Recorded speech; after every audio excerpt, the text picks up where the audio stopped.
Welcome back, everybody, to Breaking the Clutch. My name is Slick. I'm here with Nick, and today we have a treat for you guys. So, Nick uploaded a video yesterday. Nick, what was the video title? It was called Easiest 1v1 Strategy at the moment. At the moment. And that's, a lot of people would argue that, they could. There is some debatableness, but I would say that it's probably one of the most entertaining and effective opening strategies. Nick, what are we going to do today? You're going to try to counter it. That's right. So if you saw the title and the thumbnail, we are going to show you how to counter the Goliath rush. For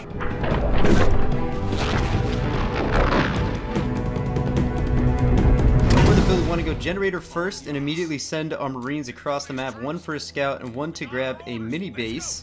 And you'll see the reasoning why here for a second, because we can still do this play and have a really good economy. The reason we're going gen first is because we need snipers for this build, and you can also get your generator upgraded so you have really good power income. As soon as it's coming up, look at that, as soon as that's upgraded, we'll be all set because I'll have enough power to upgrade 2 supply pads. So I'm going to grab my mini base there. The reason why I'm sending Jimbo and his group of Marines here is because I want to go and scout Nick to see when he's going to be putting up his what do you make things out of? Hull? Is that what it's called? Raid camp? Raid camp complete? Shit, yeah, I think it's a raid camp hulls. Yeah, H4's exactly. one. So I'm going to start, even though there's a little bit of gap here, it's totally acceptable. As soon as you hit 200 power, you're going to upgrade your first supply pad.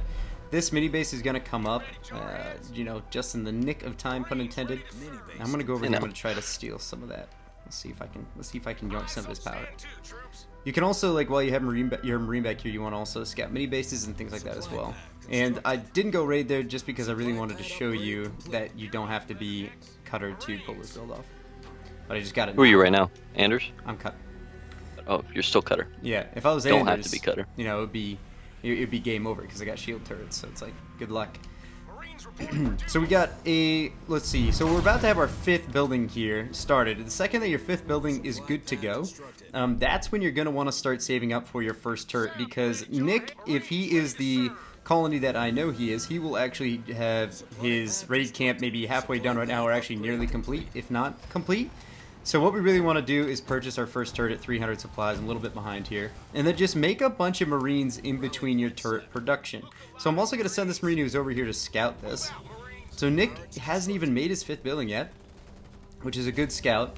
And then I'm going to check this mini base over here. I'm going to make my first sniper. So I'm double pumping Marines. Let's see, I want to get Lotus Mine because that'll be a huge help. And as you're going to see here, first turret is coming near completion. I'm going to start a second turret. I want both of them in the back so that way Goliaths have to walk all the way around this entire mess to get back here. Got my second sniper on the way as well. Let's go check this out. And another thing I want to do is put my snipers in the back on their own separate rally points. Yeah, especially if someone's going suicide grunts in this mix. Right. Keep those snipes back, as far back. So Nick's got a second power extractor up as well, so that means that he's going to have a very quick tech into the late game. I'm just going to bring over here. I just want to see, where is Nick making his Goliath? So he's probably going to do it from the mini bases in the middle, I presume? One might presume. One may mayhaps presume. Perhaps. So you see my double pump isn't even spot on for this. But I do have, how many snipers do I have now? I have 3 snipes up, I have 2 turrets in the back. Now what you want to do is if you see the attack coming, you most certainly want to engage it as quickly as possible with the Marines, which are going to be like buffers. Then you want to build a turret if you absolutely need to. Like, so I just saw a Goliath right here. I'm going to send my Marine over, I want to see, so there's 1, 2, 3, 4, alright, and then the push is about to begin from Nicholas. So I'm going to make sure that I have my snipers coming out, and I'm going to have my Marines meet them in, basically halfway here, so that we can immediately get into combat. So as you can see, I'm going to block them off immediately here. Sometimes these colony players will just immediately drop in with engineers, and that will actually make it very beneficial for Nick, but if you have enough snipers, you can honestly just focus them down. See, look at this. I'm just going to single target fire every single one. My base is going to get a little weak, but don't be scared. Legit, I am so comfy right now, I'm going to start a generator and look away from this engagement. Look at all the damage they're still doing to my base. Don't be scared, boys. Look at all the snipers we got. We're 100% totally fine on this. Now, of course, you do need to be very worried about the future of the game as well, because even though my base is fine now, Nick could very well just continually send units. Need to heal that base up immediately. Yeah. So, say, as most UNSC leaders, you do have redrones, you can do that, but instead of that, what I'm going to do is just get quickly into Tech 2 and then get Nightingales out as my first thing, because I already have an infantry army here, and I'm ready to go. So anyway, guys, that right there is how you defend a colony Goliath rush. So those of you have said that, you know what, that shit's overpowered, you might be slightly wrong, just because it is certainly fightable, at least as UNSC. Nick, do you have anything else to say to our homies? Aside from eating Chipotle, no, just get the scout. If they're going colony, you know what they're doing. You know what they're primarily doing. They might mix in suicide grunts, they might mix in engineers. You've got the Marines to take care of the engineers.